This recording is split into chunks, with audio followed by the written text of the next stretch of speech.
welcome to the River of Words program.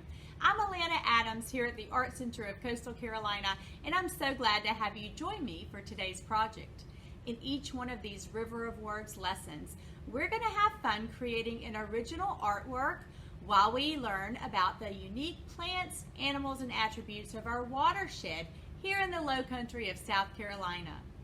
Each one of these lessons can be downloaded from our website at www.artshhi.com. You can follow along with that lesson plan or just watch the video and create your project along with me. In the back of each one of the lesson plans is an appendix section that will help you with some of the terms and vocabulary and science concepts that we're studying in the lesson. Today's lesson is called Native Fish and Food Chains with Line and Pattern. And we're going to learn about an art form called Zentangle, which is a really fun art that is mainly created using pens and pencils. And what we're going to do is we're going to create our artwork with a variety of black pens. You may want to go back and add some color later. Here are some examples. This is a fish that was done completely with the black designs with the black markers. And this example was colored in with colored pencils. So you could really choose if you want to create your art on watercolor paper, you can go back and watercolor it, or you can just simply use a black pen that you have around the house and whatever kind of paper you have. Today I'm going to be using a 9-inch by 12-inch piece of art paper, which is just a little bit heavier than copy paper. And I'm going to be using a pencil to get my sketches going. And then again, I've got 3 black markers, one with a really fine tip, one with a medium, and one with a thick tip. But you can use any kind of black pens or markers that you have on hand to create these Zentangle designs. To begin with, you're going to choose a fish from one of the food chains that we have in our ecosystem. Of course, in our watershed, we have a majority of salt water, and so I have in the back of the packet listed for you lots of different food chains that we find along our salt marsh and in our benthic zone and in the deep waters of the ocean, and you're going to choose one of those fish or animals that you want to create your design from. You're then going to print out a picture of it that you're going to use that's going to help you create your sketch for your animal. So I have chosen a flounder to work with for my design.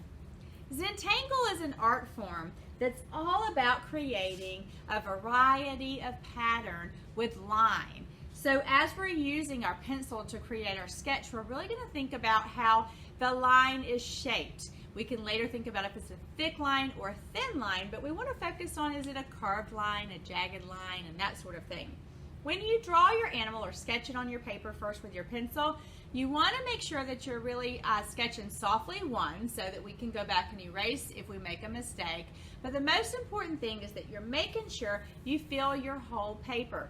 So if you're working with a 9 by 12 paper like I am, you really want to make your fish or your animal from your food chain really, really large on there. So I'm going to go ahead and start transferring my picture of my flounder onto the paper by just doing a light sketch. I'm going to pay attention to the curvature of the animal. Now, if you're doing a fish, I want you to really pay attention to the proportions of the fish, because most fish have the same basic body parts, right? They've got fins and gills and a tail and an eye. But what makes them unique from one another is a proportion of all those things. Some fish have a really big mouth and some have a smaller mouth. Some have a mouth that's more upturned, like my flounder here, where it almost looks like they're frowning, and some look like they're smiling. When you get to the tail, you'll notice that on my flounder, he's got a pretty small tail in proportion to the rest of his body. Some fish have really large tails. So we're sketching so that if you make a mistake, you can go back and erase and it won't scar the paper or leave a more permanent indentation where you had made the mistake line. We're not going to worry about all of the details of our fish or our animal from the food chain right now. We're just getting the basic contour or outline shape of the animal on the paper first so that we can make sure the whole thing fits on there. So you don't want to commit to drawing all these details and lines that are in a fin and get to the edge of your paper and realize that you don't even have room for your tail on there. Now, as we start looking at the texture on our fish, some have scales. Some fish don't have scales at all. Some have spots like my flounder here, or stripes. So once you've sketched in the basic shape of your animal, you are going to start looking at things like spots or stripes. You also want to make sure that you put in lines where your gills are. So you're going to look over here on the sides of his cheek and find where the gills are. Sketch those in. That's how the fish breathes, of course. And then we're going to start looking for the fins. And as you can see, I'm just kind of laying in here my basic body parts. The cool thing about the flounder is he's got two eyes on one side of his head. The flounder is a bottom dweller. He lives down in the benthic zone at the bottom of the ocean. And so when flounder are born, they actually have one eye on each side of their face like a standard fish. And then quickly that eye starts migrating to the other side as they live more and more at the bottom of the ocean. They can also change colors to blend in with whatever their surroundings are. So typically if they are at the bottom of the ocean, they would be more of a sandy color. If they were in a rocky area, they might become more rocky textured. Scientists have even taken a flounder and put it on a checkerboard before and watched it change into a checkerboard pattern. So that's pretty cool. Once you get your fins and your gills and your tail and your eyes, just your basic body parts, you can look and see if there are any areas in your fish that stick out from the others, such as if there is a line that goes down the dorsal side of the fish like mine. I'm going to go ahead and just put that one line.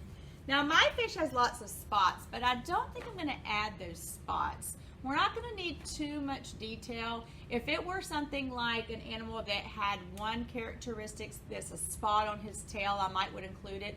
But since he's got spots all over, I'm going to hold off because these designs that we're going to be making kind of create their own texture. And it might fight with my texture that I'm creating with my Zentangle designs if I put too much on here now. So I've just got kind of the basic body parts sketched in there of my flounder. And then the next thing I'm going to do is outline it with a black Sharpie. Again, I'm leaving the basic body parts white. If you look in your lesson plan packet, you're going to find several sheets that are full of ideas for Zentangle designs, and you can also just Google it, do a little internet search, and you'll find lots and lots of choices. But they are designs that create pattern with just the use of black and white. Some have scalloped edges, some have sort of a curvy checkerboard pattern. They're mostly made from curvy lines. And so in your lesson plan packet on page 15, you have a blank chart. And if you don't have the packet, you can just create yourself some circles on white scratch paper and do the same thing.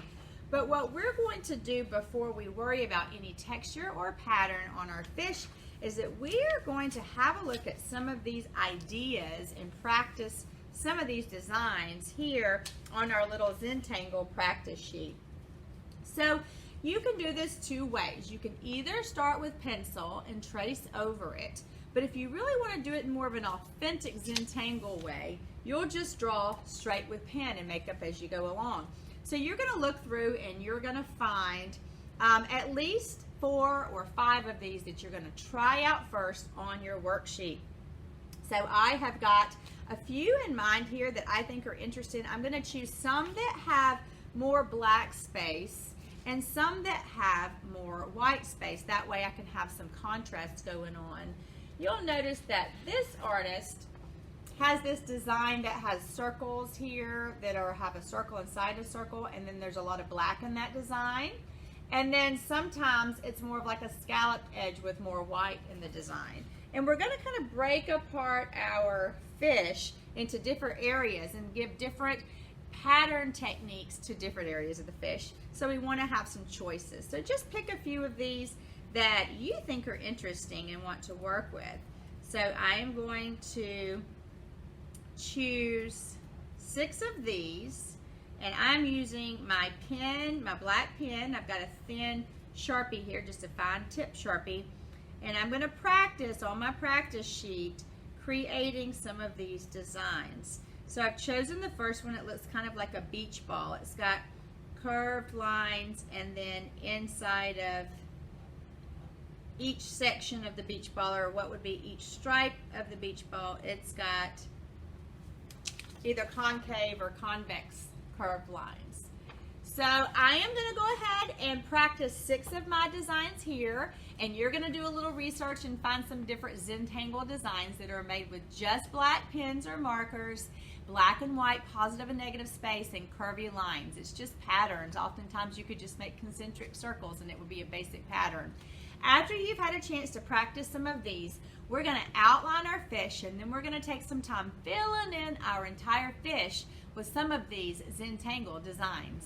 So Zentangle is thought to be sort of an artistic meditation. It's actually quite relaxing to just sit and draw designs with your black pen, isn't it? Now that you've had a chance to do some Zentangle practice and try out a few of the different designs, you're going to take a black Sharpie marker or whatever kind of marker you've got on hand, and you're going to outline your fish. So again, I've got my flounder here, and I can reference my photograph and make sure that I'm getting all of the edges in the proper proportions. But you're going to go ahead and outline your fish, the major body parts only. Remember, you don't want to add too much pattern at this time, because we really want to let our Zentangle designs be what creates most of the pattern on our fish. So I'm outlining first the body shape, and then I'm going to go back and outline where all of my fins are. And of course we need to draw in the eyes and the gills. We talked about just the major body parts of your fish here. And we paid special attention to the proportions of your different fins, because that's really kind of what makes one fish different from another, is the shape and proportion of their body to their fins. Get my 2 eyes, since I've got my flounder here, and just get my gill there outlined.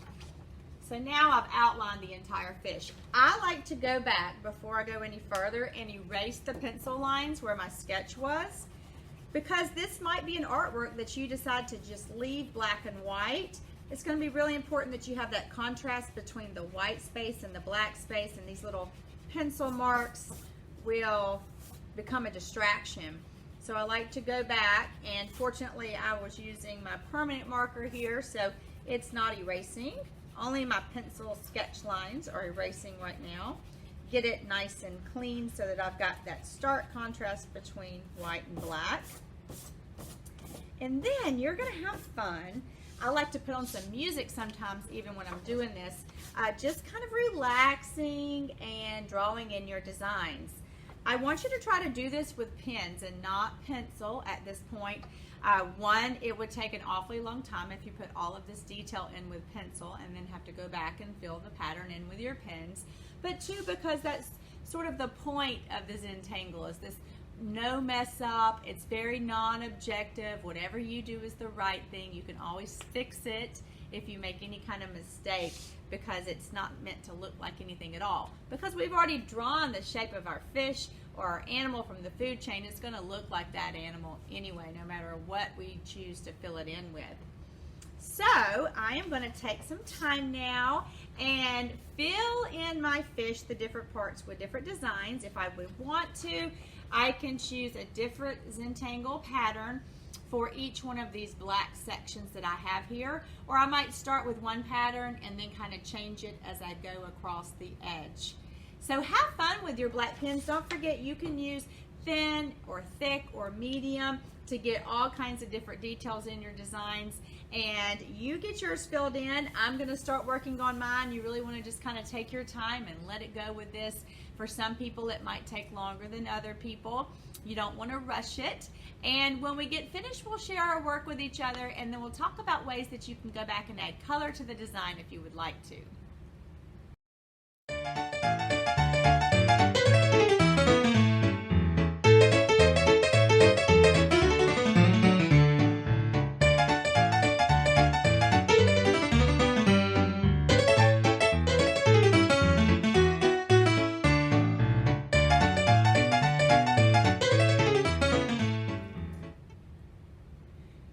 When you're all finished coloring in your animal with your Zentangle designs, your artwork can be finished. You've got lots of pattern and texture that you've created here with your black pen. Optionally, you may want to add some color.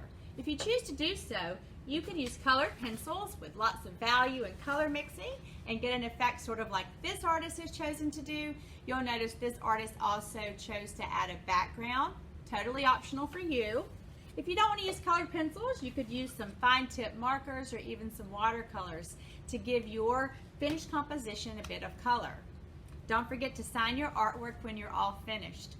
I hope you've enjoyed today's lesson and learned about a new technique called Zentangle that you can use in future projects.